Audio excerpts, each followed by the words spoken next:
ইয়া পরিশ্রম করো। পরিশ্রমের উপরে পৃথিবীতে আর কোনো ম্যাজিক নেই। পৃথিবীতে একটাই ম্যাজিক আছে, কি? পরিশ্রম। পরিশ্রম করতে হইব, সেই অনুযায়ী সফলতা পাইতে হইব। জীবনটা জসিম কাকা লটারি না একটা লটারি কিনলিয়া 40 লাখ টাকা জিতে গেলা, কিংবা আলাদিনের সেরাক পাই গেলা, ঘষা দিলে জিন বাড়িল, জো হুকুম যাহাবো না তোমাকে তো এবার কাতারে লই যাইব, অস্ট্রেলিয়া লই যাইব না কাকা। পরিশ্রম করো লাগবে, সেটা তুমি যা কিছু করতে পারো। জাস্ট তখন আশপাশের মানুষের কথাগুলো মাথা থেকে সরাই দিবে যে হেতে আমার জীবনে পরিশ্রম আনে। ধরো তুমি কন্টেন্ট বানাইতেছো, বানাও। টিকটক বানাইতেছো, বানাও। টাকা আসতেছে, মানে ফাত্রামি করি না, টাকা আসতেছে, বানাও। কিন্তু মনে রাখবে, এটা পার্মানেন্ট কিছু। সাময়িক এবং পার্মানেন্ট এই দুইটার ভিতর পার্থক্য আছে। তোমাকে আগাই দেবো পার্মানেন্ট।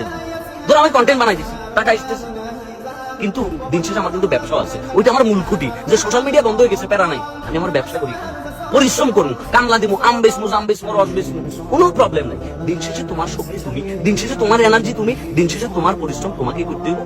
আর ওই সফলতার ভাগ বাকি মানুষরা আছে নিজে। ওইটাই সিস্টেম, এভাবে দুনিয়াটা চলতেছে। সুতরাং লাইফে যদি কিছু করতে চাও, নিজের কাজটা নিজে করো, কেমন?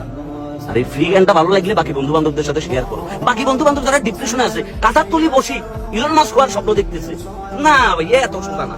বিল Gates, Steve Jobs, Elon Musk, হ্যাঁ, কার্লোস, তারা এমনি এমনি আসে ভাইয়া, পরিশ্রম করে এসেছে। পরিশ্রম ইকুয়াল টু সফলতা, এর বাইরে আর কোনো ম্যাজিক নাই কাকা।